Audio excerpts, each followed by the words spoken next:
Hello. യാത്ര ചെയ്യാൻ ഇഷ്ടമില്ലാത്തവരുണ്ടാവില്ല അല്ലേ? എനിക്ക് ഭയങ്കര ഇഷ്ടമാണ് കേട്ടോ യാത്ര ചെയ്യാൻ. അങ്ങനെ ഒരുപാട് യാത്രകളൊന്നും ചെയ്തിട്ടില്ലെങ്കിലും പോയിട്ടുള്ള യാത്രകളൊക്കെ ഞാൻ നന്നായി എൻജോയ് ചെയ്യാറുണ്ട് കേട്ടോ. ഞാൻ ഇതൊക്കെ ഇവിടെ പറയണത് ഒരു യാത്രാ വിവരണമോ അല്ലെങ്കിൽ ആത്മകഥയോ ഒന്നും അല്ല കേട്ടോ. എനിക്ക് സംസാരിക്കാൻ ഭയങ്കര ഇഷ്ടമാണ്. ഞാൻ എന്ത് ചെയ്യുമ്പോഴും ആരോടൊന്നില്ലാണ്ട് ഇങ്ങനെ സംസാരിച്ചുകൊണ്ടിരിക്കും. ശബ്ദത്തോടെ അല്ല, മനസ്സിലിങ്ങനെ സംസാരിച്ചുകൊണ്ടിരിക്കും.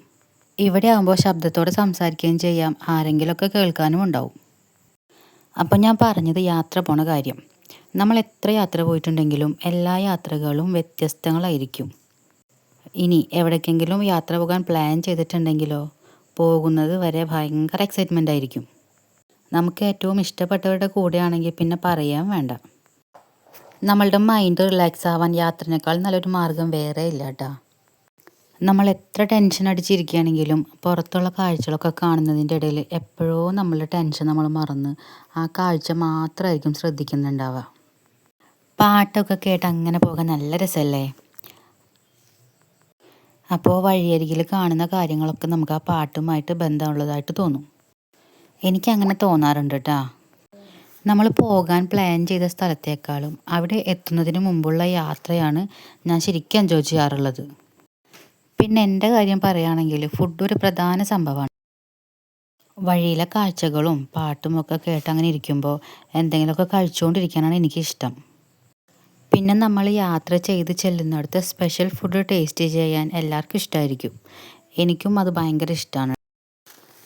പിന്നെ അധികം ദൂരത്തേക്കൊക്കെ യാത്ര പോയിട്ടുള്ളവരിൽ കുറച്ച് പേർക്കെങ്കിലും അനുഭവം ഉണ്ടായിട്ടുള്ളൊരു കാര്യമാണ്, നമ്മളുടെ നാട്ടിൽ നമ്മൾ ജസ്റ്റ് ഒരു ചിരിയിൽ നിർത്തുന്ന ചില പരിചയം പുറത്തൊരു സ്ഥലത്ത് വെച്ച് കാണുകയാണെങ്കിൽ ഭയങ്കര സന്തോഷമായിരിക്കും നമുക്ക്. അപ്പോൾ അവരുടെ അടുത്ത് നമ്മൾ സംസാരിക്കും, അവർക്കും ഭയങ്കര സന്തോഷമായിരിക്കും, നമുക്കും ഭയങ്കര സന്തോഷമായിരിക്കും. പിന്നെ എല്ലാ യാത്രകളുടെയും അവസാനം ഒരു നഷ്ടത്തിൻ്റെ കഥ പറയാനുണ്ടാവും അല്ലേ? നമ്മൾ ഒരുപാട് സന്തോഷിപ്പിച്ച കുറേ കാര്യങ്ങൾ അവിടെ ഉപേക്ഷിച്ച് ഒരു ഓർമ്മ മാത്രമായിട്ട് പോരുമ്പോൾ വല്ലാത്തൊരു വിങ്ങലായിരിക്കും മനസ്സിന്. അത് നമ്മളുടെ വീടെത്തണ വരെ നമുക്കായി ഒരു വിങ്ങലുണ്ടാവും. അങ്ങനെ വീടെത്തിക്കഴിഞ്ഞ് വീണ്ടും ആലോചിക്കുമ്പോൾ പോയപ്പോൾ എൻജോയ് ചെയ്ത വഴിയോരങ്ങളോ വന്നപ്പോൾ നമ്മൾക്ക് അനുഭവപ്പെട്ട ദുഃഖങ്ങളോ ഒന്നും ഓർമ്മയിലുണ്ടാവില്ല. നമ്മൾ അവിടെ കണ്ട കാര്യങ്ങൾ മാത്രം ഒരു സന്തോഷത്തോടു കൂടി നമ്മുടെ മനസ്സിൽ എന്നും ഉണ്ടാവും അത്.